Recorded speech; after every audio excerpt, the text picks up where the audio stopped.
I'm Robbie Aronson, and this is The Bottom Line, Liverpool from the USA. Welcome to The Bottom Line, Liverpool from the USA. I'm Robbie Aronson here with Ryan Hall, an Aston Villa fan in preparation for Liverpool's upcoming game against the Villains. Ryan, thanks for being on the show. Yeah, thank you for having me. Glad to be here. So, Ryan, we just spoke, and you told me that you saw the most recent game between Liverpool and Real Madrid. From a neutral perspective, what did you make of that game? Well, I went into it thinking Real Madrid was actually going to win. I know Liverpool's form in the Champions League has been way better than their form in the actual league. But I just had a feeling like something was going to happen. Someone's going to make a mistake, which did happen. Trent with a big one. And it just really didn't go Liverpool's way all game. I was a bit shocked. I mean, Liverpool had looked bumpy before, but they were kind of catching form with a few wins in a row. But they just look completely outplayed. I mean, I've been talking up Fabinho. It's a big thing on my pod, in his form. But, man, Casemiro looked fantastic. And those two elder statesmen in the midfield, Toni Kroos and Luka Modric, I was just totally blown away by them. What did you think of their performance? They're both great. I've always really liked them. I haven't been watching a lot of Real Madrid, even in Champions League. I kind of been watching other games. So this is the first one I've really watched them play. And they were definitely turning back the clock on what they were doing, looking like when they were a lot younger than they are now. Yeah, I was definitely shocked as well. I don't get a chance to watch them as much as well. So, I mean, I knew Vinicius was good, but I thought he was also a little bit inconsistent. But man, was he? That's he really came onto the scene. Against a world-class right back. But now let's go into the game against the Villains. I want to ask you, you guys haven't been on a great run of form, but finally just beat Fulham 3-1. I actually watched the very tail end of the game, and I swear to you, as soon as I turned on the TV, it was 1-0, and the second I turned it on, you guys scored. What do you make of that game in your form ever since Jack Grealish has been injured? So the question has always been if we can build a team without Grealish, if we can do what we do, or what we've been doing this season without Grealish. And right now the answer is clearly no, we can't. We had a bad loss to Sheffield. We had a few draws to teams we haven't could beat, like Newcastle, all without Grealish. And it really shows how important he is to the team. It seems a little bit like we're too reliant on him. I think the comeback against Fulham was great. We brought on a player who usually never scores and somehow managed to score a brace for us, which I think is pretty lucky. It could even come down to a whole different formation change when we don't have Grealish, because once we made those subs against Fulham, we switched formations and we looked way better in the last 20 minutes than we did the entire game. So for Liverpool fans that don't get to watch so much of Aston Villa play, what formation do you guys play usually with Grealish versus what have you been playing without? Okay. So why was that a big deal? So we still play the same formation so far without Grealish. It's just basically a 4-2-3-1. Three midfielders that basically kind of act as wings, but they track back a lot on defense to really help out the fullbacks. We switched in the Fulham game to just a plain old 4-4-2, and somehow it kind of changed everything we were doing. We don't really have a good striker or backup striker option right now. We have a very young kid named Kenyon Davis who comes on and usually doesn't have much of an impact, but him playing up top with Ollie Watkins really let him shine. Mm-hmm. He picked up an assist and was working really hard up there to try and get us back in the game. I mean, Watkins, I'm thinking back now to the 7-2 victory for you guys earlier in the season against us, which was a shocker. It was even, I think, before Van Dijk was injured. It was before that Everton game. And I just remember Watkins looking really promising and really good. Has he been as good, since then? Is he a player that, we should worry about, or has he been a little bit off form? So he's definitely been a little bit off form. He's had a couple big games, of course, against Liverpool and against Arsenal. He does miss some chances sometimes, which I'm sure, as he gets more experience, he'll just get better and better with that. But he's definitely one of the hardest working players on the team. He's always pressing. A lot of times we'll just hit a long ball up and he'll just go and get it and start the play on the other end of the field. And that's something we've never really had before since Benteke was on the team. And so now it's almost like we have a target man option that we've been needing for so many years, ever since Benteke left. And for everyone that probably knows, Benteke ended up going to Liverpool for a hefty transfer under Brendan Rodgers. I think it was about £32.5 million. And that didn't really work outside of his one fantastic goal against Man United. But now I want to ask you, what are like the strengths and weaknesses of the team? Let's say Grealish plays, but outside of Grealish, where are the strengths and where can Liverpool exploit? Definitely the defense. The strength, that's been our strength all season. Last year, defense was horrible. This year, Konsa's getting more time. He's definitely our best defender. We brought in Matty Cash, who's been very good at right back. He just got back from injury a couple of games ago. He'll definitely help. Emi Martinez is definitely the biggest factor of why our defense is so good. Makes so many saves a game because sometimes, of course, we make mistakes, and it's down to him to save us. The biggest weakness probably would be, I think, a lot of times the two wings we have, Grealish is a lot better at this than who we've been playing. We'll play El Ghazi and Bertrand Traore. Their tracking back is not as good as it could be, and it really leaves our sides kind of open sometimes with 2-on-1s where Matty Cash and Matt Target get stuck. Mm-hmm. And it kind of makes it easy for that team to get an easy cross in or even just cut it back to someone else.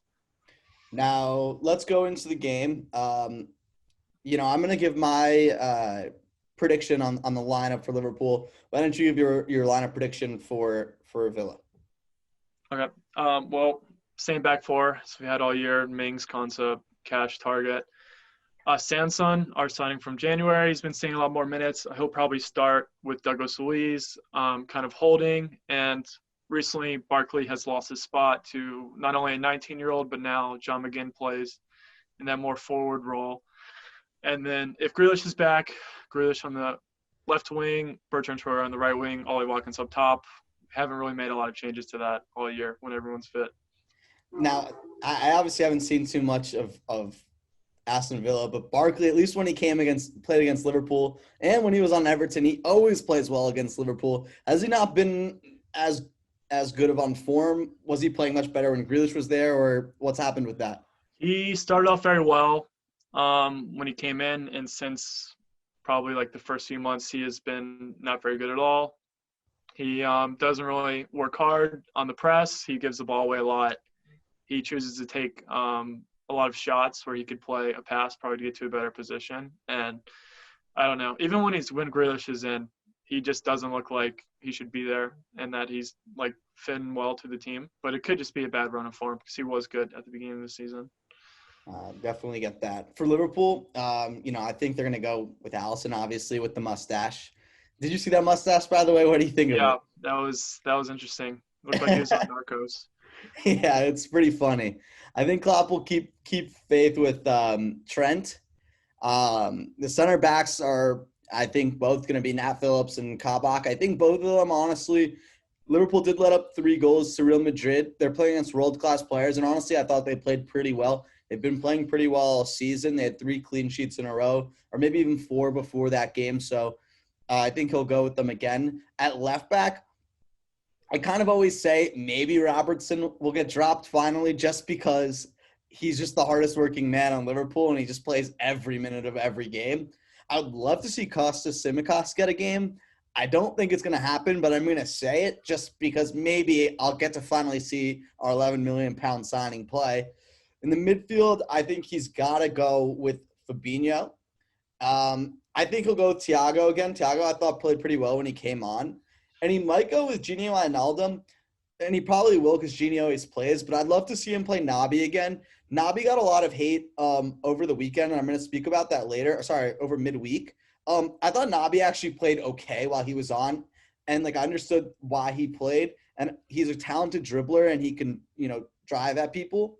I just don't think it worked necessarily in that game, but I don't think Naby was the sole cause. Then the front three, I think he's going to go with Bobby.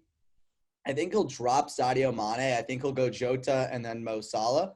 And that's what I think he'll do, or at least what I think I would do. I don't know what Klopp will do.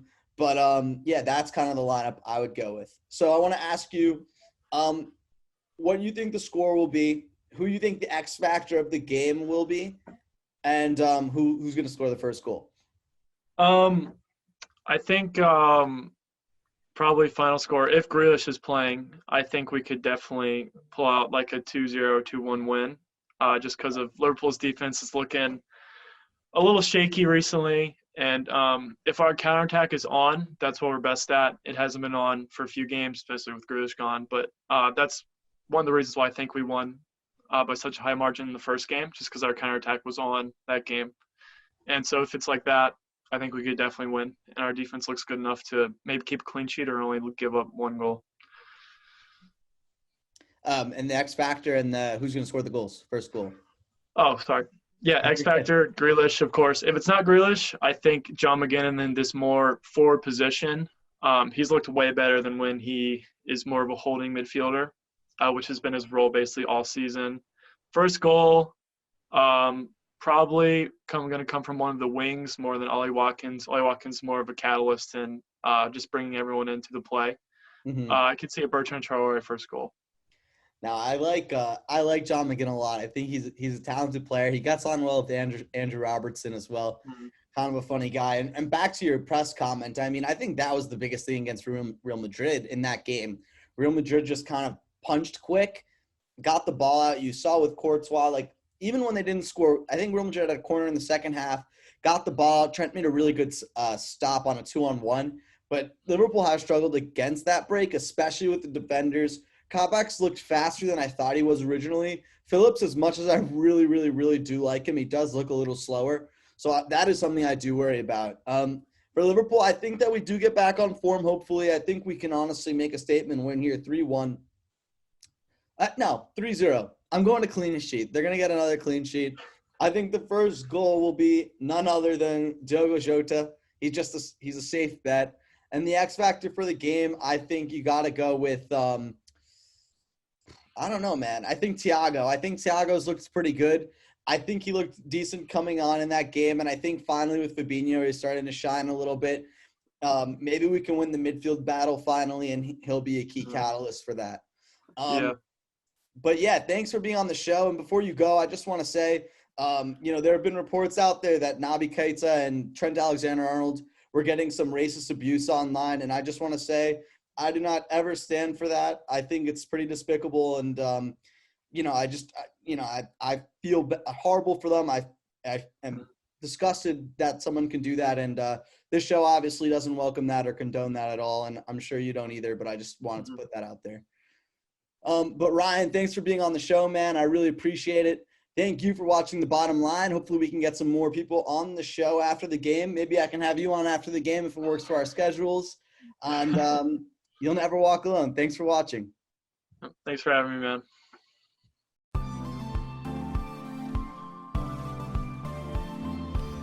I'm Robbie Aronson, and this is The Bottom Line, Liverpool from the USA.